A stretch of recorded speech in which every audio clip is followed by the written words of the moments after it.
Hi అండి. నేను Swapna. Welcome back to our channel. అందరూ ఎలా ఉన్నారు? నేనైతే బాగున్నాను. మీరు కూడా బాగున్నారనుకుంటున్నాను. మీరు ఎలా ఉన్నారేంటనేది కామెంట్ బాక్స్‌లో కామెంట్ చేసేయండి. వీడియో అయితే లాస్ట్ వరకు చూడండి. మీకు నచ్చుతుంది. వీడియో నచ్చితే లైక్ చేయండి, షేర్ చేయండి. మన ఛానల్‌ని సబ్స్క్రైబ్ చేసుకోండి. పక్కనే ఉన్న గంట సింబల్ మీద క్లిక్ చేశారంటే మన ఛానల్ నుంచి నేను వీడియోలనేవి పెట్టినప్పుడు మీకు నోటిఫికేషన్స్ అనేవి వస్తూ ఉంటాయండి. మన ఛానల్‌ని ఇప్పటివరకు సబ్స్క్రైబ్ చేసుకున్న వాళ్ళకి ప్రతి ఒక్కళ్ళకి కూడా పేరు పేరున ధన్యవాదాలండి. Thank you so much. మన ఛానల్ అయితే 2K సబ్స్క్రైబర్స్‌కి దగ్గరలో ఉందండి. ఇంకా ఎవరైనా మన ఛానల్‌ని సబ్స్క్రైబ్ చేసుకోకపోతే ఖచ్చితంగా సబ్స్క్రైబ్ చేసుకోండి. ఒకసారి మన ఛానల్లో ఉన్న వీడియోస్ కూడా చెక్ చేయండి. చెక్ చేసి మీకు నచ్చితేనే సబ్స్క్రైబ్ చేసుకోండి. ఓకే అండి. మన ఛానల్ మానిటైజేషన్‌కి కూడా దగ్గరలో ఉందనమాట. మీ అందరి సపోర్ట్ ఉంటే ఖచ్చితంగా మన ఛానల్ సక్సెస్ అవుతుందని అయితే నేను అనుకుంటున్నాను. నిజానికి ఛానల్‌ని సరదాగే స్టార్ట్ చేశానండి. కాకపోతే నాకు ఛానల్ మీద ఇంట్రెస్ట్ అనేది పెరిగిందండి. ఎలా అయినా సరే ఛానల్ ఫస్ట్ మానిటైజేషన్ అయితే అవ్వాలండి. నేను ఖచ్చితంగా అయితే ఇదొక్కటే అనుకుంటున్నాను ప్రస్తుతానికి. ఛానల్ మానిటైజేషన్ అయిన తర్వాత ఆలోచిస్తానండి. ఇంకా మిగతాది ఏమన్నా ఉంటే ఇప్పుడు మాత్రం నాకొచ్చేసి ఛానల్ మానిటైజేషన్ అయితే అవ్వాలి. అప్పటి వరకు నేను వీడియోస్ అయితే చేస్తూనే ఉంటాను. ఇలా అయితే ఫిక్స్ అయ్యాననమాట. నా ఛానల్ ఎప్పటికి మానిటైజేషన్ అవుతుందో తెలీదు కానీ మన ఛానల్ తెలీదు కానీ అప్పటి వరకు నేనైతే వీడియోస్ అనేవి పెడుతూనే ఉందామనుకుంటున్నానండి. ఇప్పుడైతే నేను ఒకటే అనుకుంటున్నానండి. ఫస్ట్ మానిటైజేషన్ అయితే అవ్వాలి ఛానల్ వచ్చేసి. ఇదే అనమాట నేను అనుకుంటుంది. మానిటైజేషన్ ఎప్పటికవుతుందో తెలీదు కానీ నాకు మాత్రం ఇదే ఉందండి. మానిటైజేషన్ అయితే త్వరగా కంప్లీట్ చేయాలని. ఛానల్ స్టార్ట్ చేసి 1 ఇయర్ పైన అయిపోయిందండి. కాకపోతే ఒక 200 వాచ్ టైమ్ వచ్చినట్లయితే ఛానల్ మానిటైజేషన్ అయిపోయేదే. కానీ ఏం చేద్దాం, బ్యాడ్ లక్ అనమాట. ఇక అప్పటి నుంచి వాచ్ టైమ్ అంతా తగ్గుకుంటూ వచ్చేసిందండి. మళ్ళీ నేను ఈ వాచ్ టైమ్ అనేది ఎప్పుడు కంప్లీట్ చేస్తానో నాకైతే తెలియట్లేదు. మా వారు వచ్చేసి నీకు ఇంకా పిచ్చి పోదా, ఎప్పుడు అదే పిచ్చి అని అయితే అంటున్నారనమాట. నేనైతే ఒకటే అనుకుంటున్నానండి, ఛానల్ స్టార్ట్ చేయకుండా ఉండాల్సింది. కానీ స్టార్ట్ చేసిన తర్వాత ఇలా మధ్యలో ఆపటం అయితే నాకు అస్సలు నచ్చట్లేదు అనమాట. ఎలా అయినా సరే మనం ఛానల్ స్టార్ట్ చేయకముందే ఆలోచించుకోవాలండి. ఛానల్ స్టార్ట్ చేసిన తర్వాత మానిటైజేషన్ అవ్వట్లేదు కదా, మనీ రావట్లేదు కదా, ఇంకెందుకు మనం ఇంత కష్టపడటం అని అయితే అనుకోకూడదు. ఒక్కొక్కసారి అనిపిస్తూ ఉంటుందండి. కాకపోతే అలానే మధ్యలో వదిలేయకూడదని అయితే నేను అనుకుంటున్నాను. తప్పదు, స్టార్ట్ చేశాం కాబట్టి ఎలా అయినా సరే సక్సెస్ వచ్చేంత వరకు ఎదురు చూస్తూనే ఉండాలి.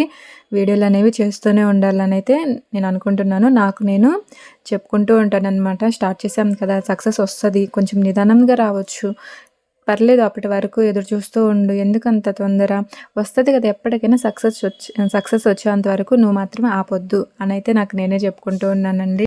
మనకి మనం ఇంత కష్టపడి ఇదంతా చేస్తుంటే మన చుట్టుపక్కల ఉండే వాళ్ళు ఏమంటారంటే, ఏ మనీ వస్తున్నాయా అని అంటారు. అది రావట్లేదంటే ఇంక రాని కాడికి ఎందుకు చేయటం, ఆపేయచ్చు కదా, టైం వేస్ట్, ఇదంతా అవసరమా నీకు అని అయితే అంటూ ఉన్నారు. నాకు లేని ఇబ్బంది మీకు ఎందుకండి చెప్పండి. నాకైతే చిరాకు వస్తుంది అనమాట వాళ్ళు అన్నప్పుడు. పిచ్చి పిచ్చిగా ఏదో ఒకటి తిట్టాలనిపిస్తుంది. కాకపోతే మనం అలా ఎదురుగా డైరెక్ట్గా అనలేము కదా, సైలెంట్గా ఉండటమే అనమాట. వాళ్ళకి మనం చూపించగలిగేది ఏంటంటే మనం సక్సెస్ అయ్యి వాళ్ళకి సమాధానం చెప్పాలి అని అయితే నేను అనుకుంటున్నాను. వాళ్ళు అలా అన్నప్పుడు నేను ఇంకేమన్నానండి, సైలెంట్గానే ఉంటాను. పర్లేదు, ఏదో టైం పాస్కి అని అయితే చెప్పేస్తూ ఉంటానన్నమాట. వాళ్ళు అన్నదానికి ఇంకేదో ఒక సమాధానం చెప్పాలి కాబట్టి.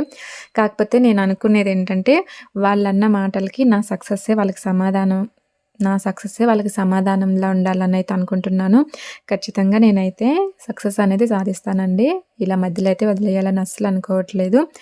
నాకు ఇప్పుడైతే ఒకటే అనమాట, ఛానల్ ఎలా అయినా సరే మానిటైజేషన్ అవ్వాలి, మానిటైజేషన్ కంప్లీట్ చేసుకోవాలి, ఇదొక్కటే పెట్టుకున్నాను. ఎప్పటికవుతుందో తెలియదు కానీ మానిటైజేషన్ అయ్యేంత వరకు నేనైతే ఆపనండి. మీరేమైనా అనుకోండి, నా ఛానల్ మానిటైజేషన్ అయ్యి నేను సక్సెస్ అయ్యి అయితే చూపిస్తాను. మానిటైజేషన్ అయిన తర్వాత మిగతా ఏం చేయాలి ఏంటనేది తర్వాత ప్లాన్ చేసుకుంటానండి. ఫస్ట్ ఒకటే అనమాట, ఇదైతే నేను ఖచ్చితంగా సాధించాలని అయితే అనుకుంటున్నాను. అసలు ఛానల్ స్టార్ట్ చేసినప్పుడు నేనైతే 100 సబ్స్క్రైబర్స్నన్నా తెచ్చుకోగలుగుతానా అని అయితే అనుకున్నాను. కనీసం 1 ఇయర్లోపు 2000 వాచ్ టైం కూడా తెచ్చుకోగలుగుతానా అని అయితే అనిపించింది. కాకపోతే నేను 3000 పైనే తెచ్చుకున్నానండి వాచ్ టైము. ఇంకా సబ్స్క్రైబర్స్ అంటారా, చూసారు కదా, ఇప్పుడు మన ఛానల్ వచ్చేసి 2Kకి దగ్గరలో ఉంది. నాకైతే చాలా హ్యాపీగా అనిపిస్తుందండి. ఇక్కడ వరకు రావటమే నాకైతే చాలా హ్యాపీగా ఉంది. త్వరలోనే మన ఛానల్ కూడా మానిటైజేషన్ అయితే అవుతుందని ఖచ్చితంగా అనుకుంటున్నాను. ఎవరేమనుకున్నా, ఎన్ని మాటలనుకున్నా నేనైతే అస్సలు పట్టించుకోవాలనుకోవట్లేదండి. నా ఓపిక, నేను చేసుకునే పనులు, నా అంతా నా కష్టమే కదండీ! ఇందులో మీకు ఇబ్బందేంటో నాకైతే తెలీదనమాట. చాలామంది ఎందుకు ఆఫ్ చేయనైతే అంటున్నారు. ప్లీజ్ మీరు నాకు సపోర్ట్ ఇవ్వకపోయినా పర్లేదండి. నన్ను బాధ పెట్టే మాటలైతే అస్సలు అనకండి. ఆఫ్ చెయ్యి, ఎందుకు అవసరమా, టైం వేస్ట్, ఇలాంటి మాటలైతే అసలు నాకు చెప్పొద్దు. అలాంటి మాటలు చెప్పాలనుకుంటే నాతో మాట్లాడకండి. మీరు మాట్లాడకపోయినా నాకైతే ఎలాంటి ఇబ్బంది లేదు. నాకు సపోర్ట్ చేయకపోయినా ఇలా వెనక్కి లాగేస్తుంటే చాలా బాధగా అనిపిస్తూ ఉంటుందండి. మనకి ఏదైనా ఒక పని చేస్తున్నామంటే ధైర్యం చెప్పేవాళ్ళు ఉండాలి గానీ, దానికి ఇంకా కాస్త బాధ కలిగించేటట్టయితే అసలు ఉండొద్దు. ఇప్పటికీ నేను ఛానల్ మానిటైజేషన్ అవ్వట్లేదని చాలా అంటే చాలా ఫీల్ అవుతున్నాను. దానికి తోడు మీ మాటలు వింటుంటే షబ్బా! ఎందుకు ఛానల్ స్టార్ట్ చేశానా అనిపిస్తుంది.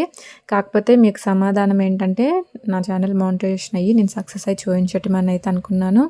అది జరిగిన తర్వాత మీకు అందరికీ నేను సమాధానం చెప్పినట్టే అండి. ఇంకా ఎందుకంటారా, చెప్పాను కదా, ఇదంతా నా కష్టం. మీ ఇబ్బంది ఏంటో నాకు తెలియట్లేదు. నేను కష్టపడుతున్నాను, నేను కష్టపడి తీస్తున్నాను. నేను పిల్లల్ని పెట్టుకొని ఇంట్లో పనులు చేసుకుంటూ, ఇవన్నీ అంత సింపుల్ అయితే కాదండి. వీడియో ఎడిటింగ్ చేసుకుంటూ, నాకు వీడియో షూట్ చేసే వాళ్ళు కూడా ఉండరు. అన్నీ నేనే ట్రైపాడ్ సెట్ చేసుకోవాలి, వీడియోని అటు ఇటు తిప్పుకోవాలన్నా నేనే చేసుకోవాలి, మళ్ళీ ఆ పనులు కూడా నేనే చేయాలి. అన్నీ ఒకళ్ళే చూసుకుంటూ చేయాలంటే ఎంత కష్టమో మీకైతే అస్సలు తెలీదు, చెప్తే కూడా అర్థం కాదు. అది ఒక వీడియో క్రియేట్ చేసే వాళ్ళకే తెలుస్తుందండి. ఒక వీడియోని షూట్ చేసే వాళ్ళకే ఆ బాధ, ఆ ఇబ్బంది, ఆ కష్టం ఏంటనేది తెలుస్తుంది. చూసే వాళ్ళకి చాలా సింపుల్గా అనిపించవచ్చు, కానీ చేస్తుంటే చూస్తుంటే అమ్మో ఇంత కష్టం ఉందా అని అయితే అనిపిస్తూ ఉంటుంది. యూట్యూబ్లో సక్సెస్ అనేది అంత ఈజీగా రాదండి. మనం చాలా కష్టపడాలి, అలాగే అదృష్టం కూడా ఉండాలి. అన్నీ కలిసి వస్తేనే మనకి సక్సెస్ అనేది వస్తూ ఉంటుంది. వేలకు వేలు కాదండి, లక్షలకు లక్షలు యూట్యూబ్లో ఖర్చు పెట్టిన వాళ్ళు చాలామంది ఉన్నారు. అలాంటి వాళ్ళు సక్సెస్ రాక బాధపడే వాళ్ళు కూడా చాలామంది ఉన్నారండి. చేసే జాబ్ను వదిలేసి యూట్యూబ్లోనే టైం అంతా పెట్టి యూట్యూబ్ కోసం కష్టపడి యూట్యూబ్లో సక్సెస్ రాక బాధపడే వాళ్ళు చాలామంది ఉన్నారు. ఇప్పుడు నేను యూట్యూబ్ కోసం పెద్దగా ఖర్చు అయితే పెట్టట్లేదండి. నా దగ్గర ఉన్న వాటితోటే, నేను చేయగలిగిన వాటితోటే చేస్తున్నాను అనమాట. అందరి దగ్గర మనీ ఉండవు కదండి. ఎవరికి చేతనైనంత వరకు, ఎవరి దగ్గర ఉన్నంత వరకే వాళ్ళు చేస్తారు. కాకపోతే కొంతమంది ఏంటంటే యూట్యూబ్ మీద ఉన్న పిచ్చితోటి ఎలా అయినా సక్సెస్ అవ్వాలని అప్పు తెచ్చి మరీ, అప్పుల పాలయ్యి మరీ వీడియోలు తీసిన వాళ్ళు చాలామంది ఉన్నారండి. నాకు ఈ మధ్య తెలిసిన వాళ్ళు చెప్పారనమాట, నేను యూట్యూబ్ కోసం ఎంత ఖర్చు పెట్టాను, ఇలా చేశాను అని. వాళ్ళ మాటలు వింటే నాకు చాలా బాధ అనిపించింది. అంత ఖర్చు పెట్టి అంత చేసినా నాకు సక్సెస్ రాలేదు, నాకైతే యూట్యూబ్ ద్వారా దాదాపు లక్షల్లో నష్టపోయాను అని అయితే చెప్పారనమాట. యూట్యూబ్లో సక్సెస్ అనేది మనం డబ్బు పెట్టే కొంది కాదండి, కంటెంట్ని బట్టి ఉంటుంది. అలా అని మంచి కంటెంట్ పెట్టినా ఒక్కొక్కసారి రీచ్ అనేది రాకపోవచ్చు. ఒక్కొక్కసారి ఎలాంటి చెత్త వీడియో పెట్టినా కానీ రీచ్ రావచ్చు, చెప్పలేమండి. ఇదంతా మన చేతుల్లో కొంత ఉంటే యూట్యూబ్ చేతుల్లో మిగతాదంతా ఉంటుందండి. సక్సెస్ అనేది ఎప్పటికైనా యూట్యూబ్ చేతుల్లోనే ఉంటుంది. మన చేతుల్లో మన కంటెంట్ని బట్టి కూడా ఉంటుందిలేండి. అలానే మొత్తం యూట్యూబ్ మీద వదిలేయలేము. యూట్యూబ్ కూడా మనం ఎలాంటి వీడియోలు పెడితే అలాంటి వీడియోలు పెడితే తీసుకోదండి. ఏదైనా సరే మన ఓన్గా క్రియేట్ చేసినవే పెట్టాలంట, అప్పుడే మనకి సక్సెస్ అనేది వస్తూ ఉంటుంది. నేను ఒకటే అనుకుంటున్నానండి, ఎలా అయినా సరే సక్సెస్ అయ్యి చూపించాలని. ఇంకా సక్సెస్ అనేది రావటం రాకపోవటం పక్కన పెడితే, నేను మాత్రం వచ్చేంత వరకు నా ప్రయత్నం అనేది నేను చేయాలని అయితే అనుకుంటున్నాను. ఓకే అండి. ఇంక ఈరోజు నేనైతే మార్నింగ్ ఇంటి ముందు ఊడ్చేసి ముగ్గేసేసానండి. అలాగే ఇంకా ఇంట్లో ఇల్లు ఊడవటం తుడవటం అయితే చేశానన్నమాట. ఇంకా ఈరోజు టిఫిన్ వచ్చేసి పిల్లలకి ఇడ్లీ అయితే చేసి పెట్టానండి. ఇడ్లీ తినిపించేసి ఇంకా పిల్లల్ని అయితే స్కూల్కి రెడీ చేశాను. ఈ పిల్లల్ని స్కూల్కి రెడీ చేసేసి స్కూల్ దగ్గరికి అయితే తీసుకెళ్ళి దింపేసి అయితే వచ్చేసానండి. మిషన్లో బట్టలు కూడా అయిపోయినాయండి. ఇంక అందుకని వాటిని కూడా ఆరేసి అయితే వచ్చేసాను. ఈ తర్వాత వీడియో ఎడిటింగ్ పని అయితే చూసుకున్నానండి. కొంతసేపటి వరకు వీడియో ఎడిటింగ్ పని పూర్తయిపోయిన తర్వాత ఇంక ఇక్కడ వంట పని చేద్దామని మళ్ళీ వచ్చేసానండి కిచెన్లోకి. ఇంక ఇక్కడ మా పిల్లలు ఈరోజు ముద్దపప్పు కావాలని గోలు చేశారనమాట. టమాటా పప్పు వండుతానంటే, వద్దు మమ్మీ ముద్దపప్పే వండు, దాంట్లో ఏం వేయొద్దు, ముద్దపప్పే కావాలని అయితే అన్నారు. సర్లే అని ఇంకా నేను ముద్దపప్పే చేస్తున్నానండి. ఇదిగో ఇక్కడ రైస్ కూడా కడిగి పెట్టేశానండి. పప్పు కూడా నానుతుందని కొంచెం సేపు ఒక అరగంట అయితే నానబెట్టేశాను.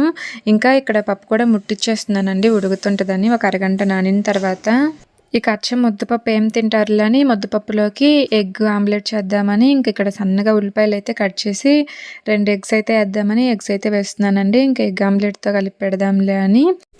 పిల్లలకి ఆమ్లెటు పెద్దగా ఇష్టం ఉండదండి. ఇక తప్పదు తినిపించాలన్న ఉద్దేశంతో నేనైతే చేస్తూ ఉంటాననమాట. ఒకసారి కాకపోయినా ఒకసారైనా తింటూ ఉంటారని. ఇంకా వాళ్ళు తిన్న వరకు తింటారులని చేస్తూ ఉంటానండి. వాళ్ళకి ఇలా చేసి పెడుతుంటేనే కదా అలవాటయ్యేది. తినట్లేదని అలానే వదిలేసామంటే ఇంక అలవాటు తప్పుతుంది కదా అని. స్టార్టింగ్‌లో అయితే అసలు తినేవాళ్ళు కాదు. ఇప్పుడైతే పర్లేదండి. కొంచెం తింటూనే ఉంటారు. ఇక అందుకని చేస్తూ ఉంటాననమాట. ఇలానే మనం వాళ్ళకి రెగ్యులర్‌గా చేసి పెడుతూ ఉన్నామంటే అలవాటు అవుతూ ఉంటుందండి. ఫస్ట్‌లో తినకపోవచ్చు. చేసి పెడుతూ ఉంటుంటే వాళ్ళకి అలవాటయ్యి తినాలనిపిస్తూ ఉంటుంది. ఇక తినట్లేదు కదా అని ఒకసారి పెట్టేసి మళ్ళీ మనం వదిలేసామంటే వాళ్ళకి పూర్తిగా అలవాటు పోయి తినాలనిపించదు. అందుకని మనం పిల్లలకి ఎప్పుడు కూడా ఏదైనా సరే కొంచెం కొంచెం నిదానంగా అలవాటు చేస్తూ ఉండాలండి. ఒకటేసారి పెట్టి తినట్లేదు కదా అని ఇంకొకసారి ఆపేయటం కాదు. వాళ్ళు తినేంత వరకు డైలీ రెగ్యులర్‌గా ఎప్పుడన్నా వారంలో ఒకసారి 2 సార్లైనా సరే అలవాటు చేస్తూ ఉండాలి. అలా చేయటం వల్ల తినటం అయితే అలవాటు అవుతూ ఉంటుందండి. ఫస్ట్ టైం తినకపోవచ్చు. సెకండ్ టైం, థర్డ్ టైం తింటూ ఉండొచ్చండి. కొంచెం కొంచెమే తినవచ్చు. అలానే వాళ్ళకి ఇంట్రెస్ట్ పెరిగి పూర్తిగా ఆమ్లెట్ మొత్తం తినేంత వరకు వస్తారనమాట. అలా చేయటమే బాగుంటుంది. తినట్లేదని అయితే నేను వదిలేయనండి. కష్టం అనుకోకుండా చేస్తూనే ఉంటాను. పిల్లలు ఏదైనా ఈ వయసులోనే కదండీ అలవాటు చేసేది తిండి విషయంలో. వాళ్ళు ఇప్పుడు తినట్లేదు కదా అని మనం వదిలేసామంటే ఇదే ఆమ్లెటే కదండీ ప్రతిదీ కూడా. అలా వదిలేసామంటే వాళ్ళకి ఇంకెప్పుడు అలవాటు అవ్వకపోవచ్చు. అందుకని మనం ఏదైనా సరే 1కి 2 సార్లు చేసి పెడుతూ వాళ్ళు తినేంత వరకు వాళ్ళకి అలవాటు అయ్యేంత వరకు తినిపిస్తూ ఉండాలండి. ఇంకా ఇదే కాకుండా అన్ని రకాల ఫ్రూట్స్ కానీ, డ్రై ఫ్రూట్స్ కానీ, అలాగే మనం తినే ప్రతిదీ కూడా పిల్లలకి అలవాటు చేయాలన్నమాట. ఈ వయసులోనే వాళ్ళకి అలవాటైతే తినగలుగుతారు. తర్వాత అంటే ఇబ్బందిగా ఫీల్ అవుతారు. అమ్మో! నేను ఇది ఎప్పుడు తినలేదు, ఇప్పుడు తింటే ఎలా ఉంటుంది ఏంటనైతే అనిపిస్తూ ఉంటుంది. అలా కాకుండా మనం తినే ప్రతిదీ కూడా మనం తినేవి పిల్లలకు కూడా అలవాటు చేసామంటే వాళ్ళు కూడా అన్నీ తింటారు. మా అమ్మ అయితే ఇప్పటికి కూడా చికెన్ తినదు, పాలు తాగదు, ఎగ్స్ తినదు. ఇంక మా అమ్మమ్మ చిన్నప్పుడు అలవాటు చేయలేదు కాబట్టి మా అమ్మకి ఇప్పటికి కూడా అలవాటు లేదు అనైతే నాకు అనిపిస్తూ ఉంటుంది. ఇదిగో కరెంట్ పోయిందండి. కరెంట్ పోతే చూసారు కదా ఎంత చీకటిగా ఉందో. నేనైతే ఛార్జింగ్ లైట్ వేశాను. ఇప్పుడు మళ్ళీ కరెంట్ పోయిందంటే అంత చీకటిగా ఉంటుందండి. అసలు ఏం కనిపించదు. ఇంకా ఛార్జింగ్ లైట్ వేసాననమాట. ఇప్పుడైతే ఛార్జింగ్ లైట్‌లో ఈ లైటింగ్ ఉంది. వెంటనే వస్తూ ఉంటుందిలెండి. పొయ్యి అయితే అలానే ఉండదు. ఒక నిమిషం, 2 నిమిషాలలో కరెంట్ అయితే వచ్చేస్తది. నేను ఇప్పుడు గిన్నెలు తోముతున్నప్పుడే ఇదిగో మళ్ళీ కరెంట్ అయితే వచ్చిందండి. నేనైతే ఇక్కడ వచ్చేసి 2 లైట్స్ వేస్తాననమాట. ఒక లైట్ అయితే లైటింగ్ సరిపోదు. అందుకని 2 లైట్స్ అయితే వేస్తాను. ఇక్కడ వచ్చేసి నేను ఇక ఆమ్లెట్ అయితే వేసేసానండి. పప్పు కూడా పక్కనైతే పెట్టేశాను. పిల్లలకి తినిపించేసానండి. స్కూల్ నుంచి తీసుకొచ్చి తినిపించేసి మళ్ళీ స్కూల్ దగ్గర అయితే దింపేసి వచ్చాను. ఇంక ఇక్కడ తిన్న గిన్నెలన్నీ ఉంటే షింక్‌లో వేసి ఇప్పుడు గిన్నెలన్నీ తోమేస్తున్నానండి. పప్పు వండిన ప్రతిసారి ఈ స్టవ్ మీద కూడా పడుతూ ఉంటుందండి. నేను వాటర్ సరిపడ పోసినా కానీ ఒక్కొక్కసారి పొంగేసి ఇలా పడుతూనే ఉంటుంది. స్టవ్ కూడా క్లీన్ చేస్తూ ఉంటాను. ఇదిగో ఇంక ఇక్కడైతే గిన్నెలన్నీ స్టాండ్లో అయితే పెట్టేశానండి. స్టాండ్ అయితే గిన్నెలు ఎక్కువ ఉన్నాయని కొన్ని పైన అయితే పెట్టేసి తర్వాత స్టాండ్ లోపల పెట్టేశాను. ఇక ఒకసారి ఇక్కడ నీళ్ళు కూడా పడతాయి కదండి, ఇవన్నీ తుడిచేస్తున్నాను. నిజానికి నేను ఇంక ఈరోజు వ్లాగ్ అయితే చాలానే ఉందండి. నేనైతే ఇక మొత్తం ఎడిటింగ్ చేశాను కానీ వాయిస్ ఓవర్ ఇద్దామంటే నాకు చాలా ఇబ్బందిగా అనిపిస్తుంది. సౌండ్లు వస్తూ ఉన్నాయి అన్నమాట. పక్కన కన్స్ట్రక్షన్ జరుగుతుంది. ఇక ఆ సౌండ్లతోటి నేనైతే వాయిస్ ఓవర్ అయితే ఎక్కువ ఇవ్వలేకపోతున్నానండి. నేను పూర్తిగా వీడియో అయితే ఎడిటింగ్ కూడా చేశానండి. 20 నిమిషాల వీడియోనైతే నేనైతే ఇంకా వాయిస్ ఓవర్ ఇవ్వలేక ఈ సౌండ్లతోటి చాలా ఇబ్బందిగా అవుతుంది. నిన్న కూడా వీడియో మిస్ అయిపోయిందండి. ఇంక ఇవాళ కూడా వీడియో మిస్ చేయటం అయితే నాకు అస్సలు అనిపించట్లేదు. ఎలా అయినా ఈరోజు వీడియో పెట్టాలని అయితే అనుకుంటున్నానండి. అందుకే ఇంతవరకు అయితే వాయిస్ ఓవర్ ఇచ్చేస్తున్నాను. ఈ వీడియో మీకు ఎలా అనిపించిందో చెప్పండి. నెక్స్ట్ ఏం చేశాను ఏంటనేది నెక్స్ట్ వీడియో అయితే వస్తుందండి. ఈ వీడియో మీకు నచ్చితే లైక్ చేయండి, షేర్ చేయండి, మన ఛానల్ని సబ్స్క్రైబ్ చేసుకోండి.